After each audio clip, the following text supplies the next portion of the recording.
anyone that's listening to this and that has an idea, it's those baby steps rather than thinking, how am I going to launch? And it can feel like it's a mammoth task and it's a mountain to climb. It's one of the small steps that you can take. So for us, the first small step was, let's go and contact someone. Can it be done? What does it entail? And once you've got to that bit, you go on to the next step. If it's chunkable sizes, it's so much easier to make headway. Otherwise, it's so easy to be paralyzed just with decision making. The perfectionism is the biggest kind of, I guess, thing that holds people back. I'll do when it's right, or the timing's not right. It's never going to be right. So give it a shot. You can always change.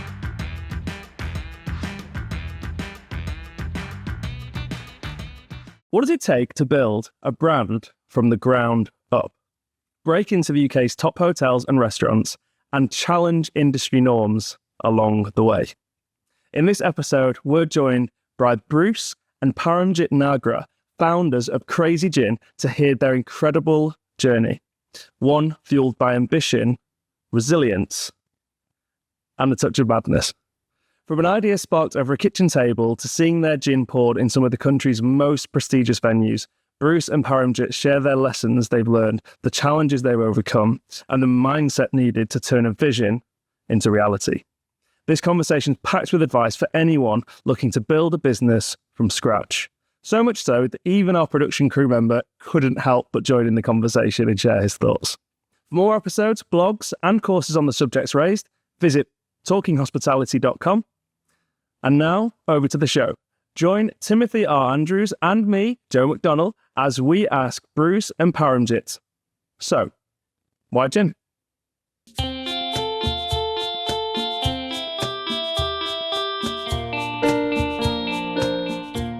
Why did you choose gin? I think it was the best flavour carrier for us with the spices that we wanted to use, and the juniper, it was more of a, just blended them all together. I think that was the main reason. I think because you're finding gins being spice, sweet, and different flavors. And then when we looked into it more afterwards, it was about how the juniper just binds flavors together and balances. Whereas it's a bit like when we distill, we got all these amazing flavors in there, but they're very intense and there's no balance. And as soon as you add it to the gin, then you find that it kind of works there. Yeah. It's kind of like that magic thing that just kind of brings it all together. It's like some food. I'm sorry to interrupt. I was just going to say, because we distill everything individually and blend it together, you've just got that right balance of bringing the harmony and all of those flavors together. Yeah. So I'm really fascinated by this because obviously, like you said, you're in a restaurant. And I can... Oh, no, we're at home. You're at home? We're watching MasterChef. Home. Yeah, so it's obviously a bit more... Then it doesn't sound so bad. I was halfway through a bottle of red wine and you're on Distrano and Coke. However you get inspired, all right? I built a recruitment company that way. So that might explain how it ended. I think it ended in a similar way, to be fair. Anyway, so obviously, what were you doing before then? Because this is quite a radical life choice. You suddenly had that magic moment, which happens, and you have to do it. But what were you doing before, and how does that compare to what you're doing now? Yeah. So I was a project manager for the Met Police, completely different. I loved eating, I loved drinking, but I had never worked in hospitality. So it's very different. But I feel like with what I'm doing now, there's more purpose, there's more meaning. It's never been just about the gin. I think with us, it's been a lot more. It's been about showcasing the best of our culture and really elevating drinks by bringing something new and exciting. Yeah, myself, I was a building manager for universities and hospitals. Yeah. Oh, wow. So completely different. Completely different. I mean, the only thing that the synergy was that we like eating and drinking. So that's really interesting, right? And I think because I think I met you Be Inclusive. Did I meet you Be Inclusive? You did indeed. Yes. So Be Inclusive Hospitality. If you don't know, please check out our episode with Lorraine Coates. Link below. And I remember speaking to you, and it was your story, and it was very inspiring. And I'm kind of a lot of our listeners are decision makers or people thinking about running their own business. And I'm quite interested because obviously having your background, Asian background, how that might have impacted trying to get the business off the ground, whether positively or negatively, how people responded to you on that, and what advice you would give to people thinking about actually, I want to give something a go? I think the big trigger for us was like we had this idea, and it was kind of we want to take you on this journey. Went to sleep drunk. I woke up hungover the next day, and the kind of thing that I tend to do is like I'll jump online, see has somebody actually made this, because if they made it, I want to buy it. It wasn't a case of I hope no one's made it because it's something I can make and launch. It'd be like we can't be the only ones that thought like this, and there must have been somebody who's kind of done this. So I'm online, couldn't find anybody who'd done it, and I thought, oh, slightly disheartened, thinking, is it because you can't do it? Yeah. So then I'm like going further down the rabbit hole, thinking, well, is there a way that it can be done? And then we came across guys who'd done a cream gin. Okay. So I was like, oh, hold on, and they distill. And I thought, let's drop them an email. Let's see. Firstly, can it be done? And secondly, what would it cost? Yeah. And I think the trigger for that was probably a few years prior to that. My father passed away. He passed away from motor neurons disease.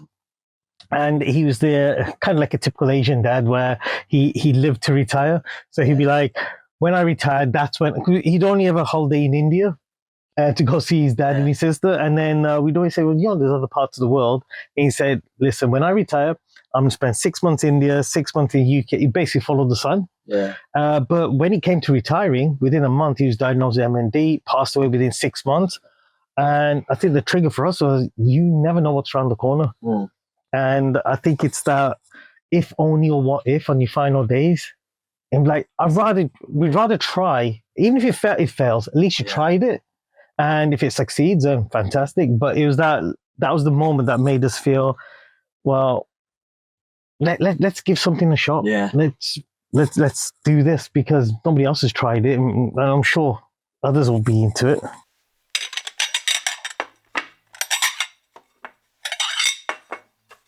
Yeah, also, I'm just thinking about anyone that's listening to this and that has an idea.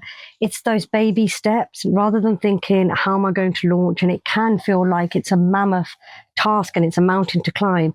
It's what are the small steps that you can take? So for us, the first small step was let's go and contact someone. Can it be done? What does it entail? Once you've got to that bit, you go on to the next step.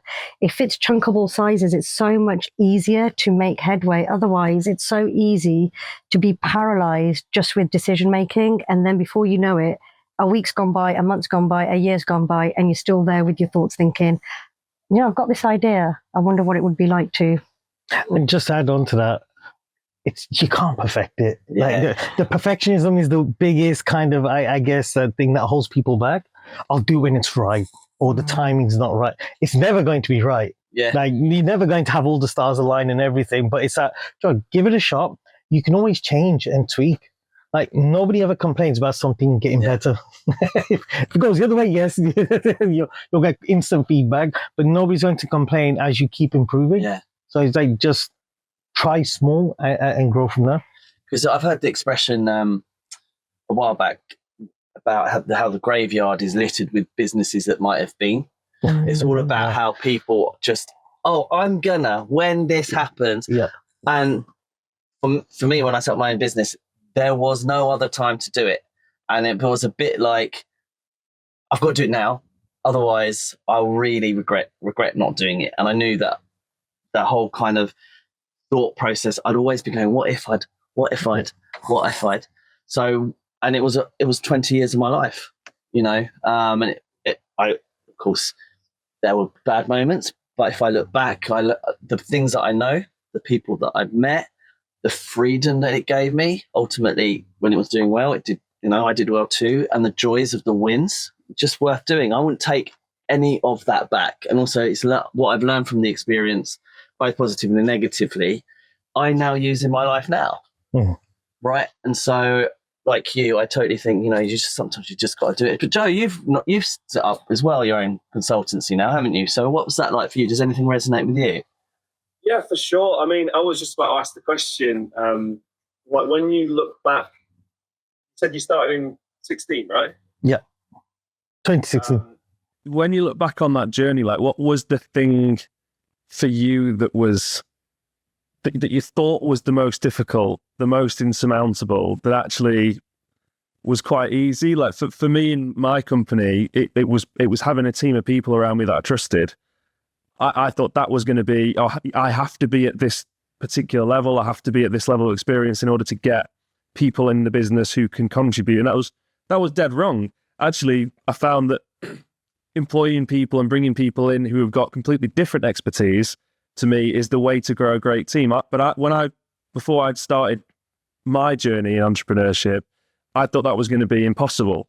I thought I was going to be years and years before I could get good people around me. But actually, it's been the easiest part. And I wondered for you guys, what's been, when you looked at this mountain of creating this really unique brand that no one's ever done before, what was it that was easier than you thought it would be?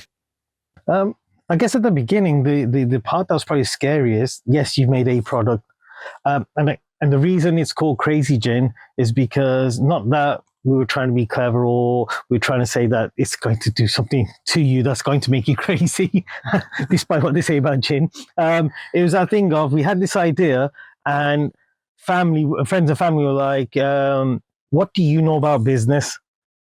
How are you going to launch this? What do you know about drinks? Who are you to think what you can make something? Business people are born. That's the other thing that we heard. And the common word we kept hearing it was a Punjabi word. It said, you must be pagal. And pagal is a Punjabi word for being crazy. And we thought, well, hold on. If you think about this, a lot of the people we know hate their jobs, hate what they do, but they carry on with it. Are they the crazy ones for doing something that they hate every single day? They hate going to work. They hate doing this. Or we the crazy ones trying to do something different? So we embraced the name there. But what did dawn on us was, yeah, we got this product, we got this brand, we got the label, we got this. Great. Who's going to buy it? Where's it going to end up? Like, family say, what, you're going to go in your corner shop? And ironically, there was a corner shop at the end of the road that I was trying to target. We didn't really understand pricing. This was our first ever business. But where we were quite good at the beginning is the people that we found making our product for us, we knew that they had other products. We knew that they sold into other venues like Harvey Nichols. And so even though we didn't push it, I remember one of the first times we had our first ever bottle. So it was only one bottle, liquid for one bottle, a label that went to the inkjet printer. It was Blue Peter style, double sticky taped on. If the bottle got wet, it looks like the eyes are crying. It was just like, it was full kind of like... Sad gin. Yes. And I remember getting a call from them saying, oh, we've got this meeting with Harvey Nichols. Should we take your bottle along? I was like, yes. Yeah. And was like, No, I've had to really train myself and really, because I still have that voice at the back of my head that's just like, but it's not perfect. It's going to set a bad impression. What will people think? I have that inner dialogue. So we're very different. So I've had to really, really work at it, because sometimes you just got to give it a go and see and be ready for the opportunity. And when it comes, just go for it if it aligns with you, because our story wouldn't be where we are had Bruce listened to me and said, let us just perfect that label. Let's send it off and get it professionally made. We wouldn't be where we are today. I think the kind of thought process behind it was, look, even if they don't list it, hopefully we'll get some feedback. Yeah. And again, it's Harvey Nichols. You're going to respect the level of what they're saying and they kind of how they judge a product, from taste to look to will it kind of be right for their customers. And so we could take that feedback and tweak and play around. And the upshot, if they list it, fantastic. Not even on our radar. I maybe don't have to go to the corner shop at the end of the road and try and convince him. And that's kind of, and I think that was the biggest scary part. But because we put ourselves in a position where, look at whoever you're using, is there something within that network that could help you? It's also aligning ourselves with the right people. It was never, because sometimes we get asked, you made gin, there was a gin bubble, so you jumped on that. And I'm like, we never set out to make a drink. Then it was never set out to make a gin. What we were passionate about was, I want to tell you a story of a British Indian. Chefs do it through food. Our parents do it through food, and they do such an incredible job. But no one's doing it through a drink. And I want to showcase you what those real, authentic flavors are, not what someone is trying to make money out and has dial the flavors down a little bit because they want it to be more accessible to the masses. everyone like people are ready for those flavors. We're not going back to the 1950s and 40s and certain ingredients are being shipped over and people are like, what is this? What do I do with it? Times have changed. We're a global city. People are traveling all across the world. I just want to level up that game when it comes to the spirits. I'm surprised to hear that someone accused you of riding the gin bubble, because I mean, without naming names, there's quite a lot of gins on the market that don't really have a point of differentiation. And obviously there's some of them with the bigger producers, but there's also some of them that are on a pretty micro scale. And you go to these trade shows and you talk to people and you think, yeah, it's nice, but are you really, does the world really need this? And I think that you don't fall into that category in any way, shape or form. This is a totally different product, right? I guess it might be a little controversial, but I guess it's that thing of a lot of people, we do get accused a lot of it, like the gin bubbles burst, you just jumped on trends. But the market, like you're right, there's a lot of very similar tasting things on the market. We know there's no real point of differentiation apart from a label and the brand name, but there's a lot of products that are very much the same. And for us, it's a little bit frustrating because when we go to some venues, I think that's what they're looking for, but something cheaper. Because so if they can switch one bottle with another, it's a lot easier for them to kind of put it in a bar. Whereas when you come with something completely different from a flavor profile, it makes them have a lot of questions. Will it fit? How can I replace brand X with Crazy Gin? Because now I have to change cocktail. Now it's extra work. Oh, the price point. Why are you so expensive? On your ingredients, like if I think of a curry, I think of cheap. And I'm thinking, why would you think cheap? Spices are spices. They're not cheap. So I think it's that thing of, I get where you're coming from. And I personally, I thought the same. Why would people not embrace something different? But there still is that thing where people feel a bit safer because I feel like they're a bit scared. Will their customers accept it? Or do I have to do extra work to kind of tweak a cocktail? I think I look at venues very differently now. There's some that will just want a simple gin and tonic and they're looking for a product that they can just replace with something else and serve it to the customer. But where we have realized where our synergy is with venues, it's the ones that are flavor forward. It's the ones that are thinking about what flavor journey can I take my customer on? Yeah. So when they're sitting at that bar, where am I transporting them to? What's that journey that I'm taking them on? And then it's the same with the food. Sometimes we find in a restaurant, I think it's beginning to change now, and I think it's a very exciting time to be.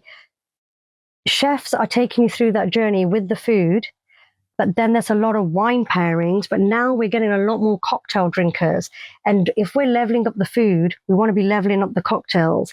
And then there's two ways to do that. You can either have quite a simple, when I say simple spirit, I mean something that's more neutral in flavor. And then the bartender can bring all the flavor, bring all the flair and the techniques and make that beautiful cocktail for the customer. Or the other way of doing it is, let's look at the products that you're using. What journey are they telling and how can you elevate them further?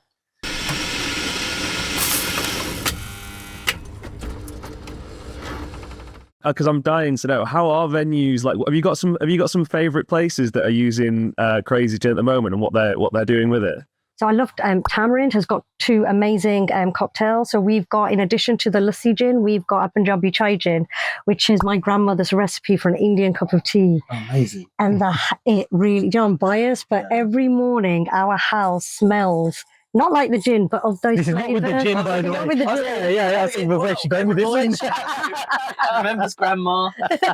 Nice cup of chai gin. Sorry. So where people, I think this is again breaking the narrative. Sometimes people were like, your lassi gin's not going to work in a martini. It works incredibly well in a martini. It's been fat washed with ghee. So if you pop it in the freezer, you've got those creamy notes. It's texture. So for us, it's aroma, it's taste on the tongue, but texture is also so important. And we think about it with wine, but I don't think we think about it with spirits enough. And then they've made a beautiful chai Negroni with it. So it's about people that can think a little bit different with those flavors. And then I think Tattoo in Birmingham as well, they're really celebrating flavors from Asia, but they've incorporated flavors of both the lassi gin and the chai gin into their cocktails. And then there's nods to the West as well about what flavor influences are coming in. So they're really taking global flavors and creating something unique. But every single cocktail that these places are making are taking the customer on a journey. And I think what I like about those two venues is the fact that there are some venues that we've been to where they're very well known for the Indian cuisine. They like to talk about how they really push the envelope with Indian flavors, respectful of the culture and everything. But we've gone in and they say it's too Indian. And so we need to dial this back. Your product is too Indian for this Indian restaurant, which is kind of a contradiction because I'm thinking, okay, I wasn't expecting that. But where Tamarind have shown is, no, it gives them an extra level to push flavors forward. We're told it can't work in a Negroni. They've made a Chai Negroni. We're told that the lassi can't work in a martini, and there's venues that do them as martinis. It's got all the tick boxes for being smooth and creamy.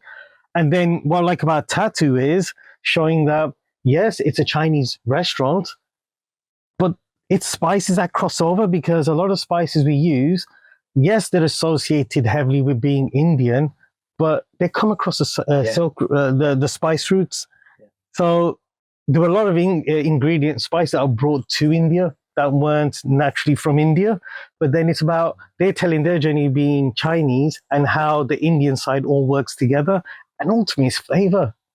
So how does that flavor take people on a journey? You just, I heard this quote. It's a Punjabi singer, rapper from Canada, and his name's Gaurav Aujla, and he was talking about music, and he was saying music is music. If you love music, you love music. There shouldn't be any barriers around it. So whether you can understand the language or not, music just transports you. And sometimes we listen to songs, we don't even know what the person's saying it, but you feel it.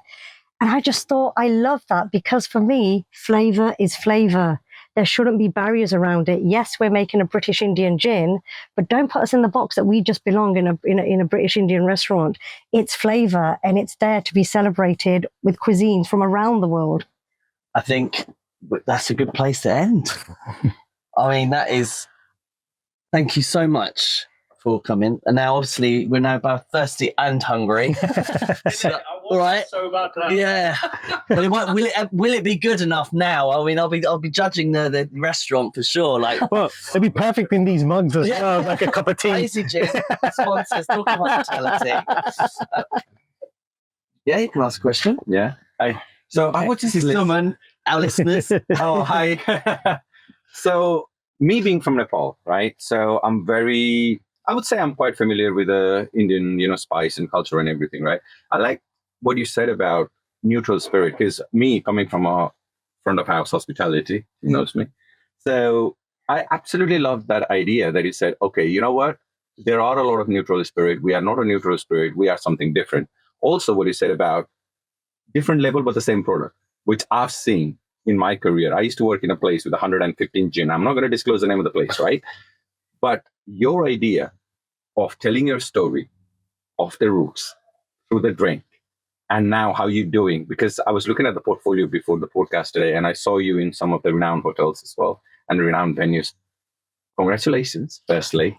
Thank you. And good luck, because the Chai Negroni that you told me, I might be making it next week. Please do. And Tim, I will definitely invite you, right?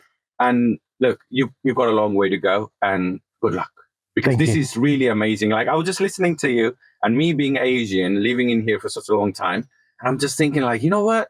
You actually touched my soul today by the story that you told me, and I'm going to take a lot from you today. Thank you so much. Thank you. I just want to say, do you know what? When I speak to people like you, I feel a bit emotional. That's what it's about. We're here and we belong.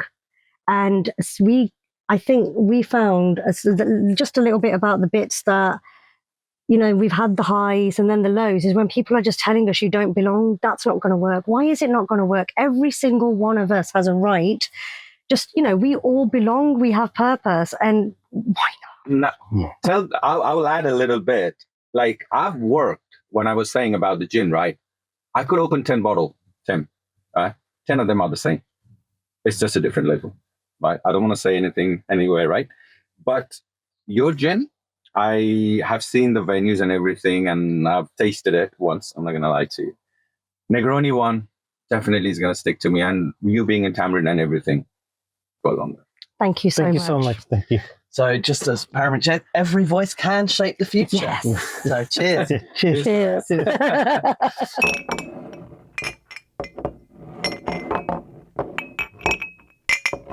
So listen, thank you very much. But if somebody wants to find out where your product is, where would they go? You can come to our website, just type in Crazy Gin. You can go to Harvey Nichols for Crazy- 8 years. Crazyco.uk. Oh, sorry. Yeah. Yes, crazyco.uk. Thank you very much. I'm going to keep it. website too.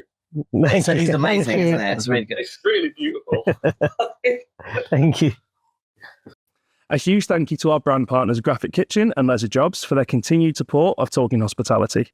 Graphic Kitchen bring creative storytelling to life, helping hospitality brands stand out in a crowded market. Leisure Jobs connects top talent with best opportunities in the industry, making it the go-to platform for hospitality careers. We're proud to have them both on board.